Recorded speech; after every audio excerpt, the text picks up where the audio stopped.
அஸ்ஸலாமு அலைக்கும் வரஹ்மத்துல்லாஹி வபரகாத்துஹு. உமர் ரதியல்லாஹு அன்ஹு ஆட்சி நவீன காலத்துக்கு தேவையான பல முன்னோடிகளையும் நமக்கு தருதுன்னு சொல்லலாங்க. ஃபார் எக்ஸாம்பிள் ஃபாரின் பாலிசி இல்லைங்களா? நீங்க பல நாடுகள்ல நவீன ஃபாரின் பாலிசிஸ் பெரும்பாலும் அநீதி இழைக்கக்கூடியதாக இருக்கு, சிலது நீதமானதாக இருக்கு இல்லைங்களா? உமர் ரதியல்லாஹு காலகட்டத்துல வெளிநாட்டு ஃபாரின் பாலிசி கொள்கைகள் மற்றும் அதனுடைய நவீன ஒப்பீடுகளை நம்ம பார்க்க போறோம். இஸ்லாமிய அரசு இந்த ஃபாரின் பாலிசியை மிகவும் திட்டமிடப்பட்டு நீதிமுறையுடன் செஞ்சது உமர் ரதியல்லாஹு காலத்துல. இன்றைய உலக நாடுகள் பயன்படுத்தும் பல அரசியல் மற்றும் நிர்வாக முறைகளுக்கு இதுலதான் நமக்கு முன்னோடி நிறைய கிடைக்குதுங்க. ஃபார் எக்ஸாம்பிள் பார்டர் செக்யூரிட்டி இருந்தது.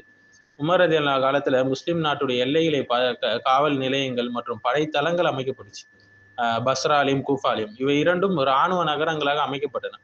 ஸோ இன்றைய நாடுகள் பார்க்கலாம் இல்லைங்களா, எல்லை பகுதியில மிலிட்ரி பேசஸ் அமைப்பது இதற்கான முன்னோடி எப்பயோ உமர் ரதியல்லாஹு செஞ்சுட்டு போயிட்டாங்க. அடுத்தது பேலன்ஸ் ஆஃப் பவர் சொல்லுவாங்க. அந்த காலத்துல இரண்டு பெரிய பேரரசுகள் இருந்தது, பைசாண்டின் எம்பையர், சசானியன் எம்பையர்.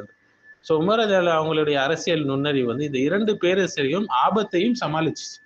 ஸோ இன்றைய உலக அரசியல்ல பவர் பேலன்ஸ் ஸ்ட்ராட்டஜி என்று சொல்றாங்க இல்லைங்களா, இந்த கொள்கை எல்லாம் இதற்கெல்லாம் முன்னோடியாக உமர் ரதியல்லாஹு வாழ்க்கை இருந்தது.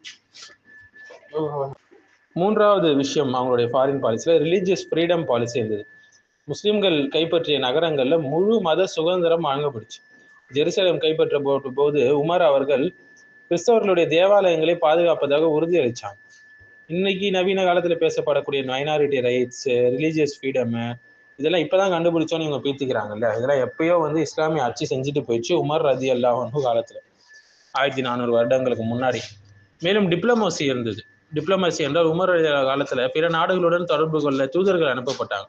இது இன்றைக்கு இருக்கக்கூடிய எம்பசி, டிப்ளமாட்டிக் ரிலேஷன்ஷிப்ஸை போன்றது. அடுத்து ஐந்தாவது விஷயம் எத்திக்ஸ் ஆஃப் வார், போர் நெறிமுறைகள் கடைபிடிக்கப்பட்டுச்சு. இஸ்லாமிய இராணுவத்திற்கு உமர் கடுமையான கட்டுப்பாடுகளை வைத்திருந்தாங்க.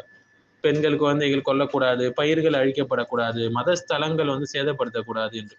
இது இன்றைக்கு பேசப்படக்கூடிய இன்டர்நேஷனல் ஹியூமானிட்டேரியன் லாக்களுக்கெல்லாம் முன்னோடியாக உமர் ரதியல்லாஹு எப்பயோ செஞ்சுட்டு போயிட்டாங்க. அடுத்து எக்கனாமிக் ஸ்ட்ராட்டஜி இருந்தது, பொருளாதார பாதுகாப்பு.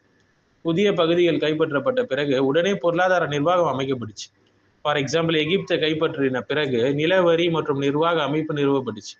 இது இன்றைக்கு நவீன காலத்தில் இருக்கக்கூடிய ஸ்டேட் எக்கனாமிக் இன்டகிரேஷன் போன்ற கொள்கையை நினைவுபடுத்தக்கூடியதாக இருக்குங்க. ஸோ உமர் அவர்களுடைய ரதியல்லாஹு அன்ஹு அவங்களுடைய வெளிநாட்டு கொள்கை, இந்த ஃபாரின் பாலிசி 3 அடிப்படையில் இருந்தது. முதலாவது ஜஸ்டிஸ், நீதியின் அடிப்படையில. ரெண்டாவது செக்யூரிட்டி, பாதுகாப்பு அடிப்படையில. மூன்றாவது எத்திக்ஸ், நெறிமுறைகள் அடிப்படையில். இன்றைய உலக அரசியலில் காணப்படக்கூடிய பல கருத்துக்கள் உமர் ரதியல்லாஹு ஆட்சியில ஏற்கனவே நடைமுறை இருந்ததை நாம் பார்க்க முடியுது, வியக்க வைக்கக்கூடியதாக இருந்தது.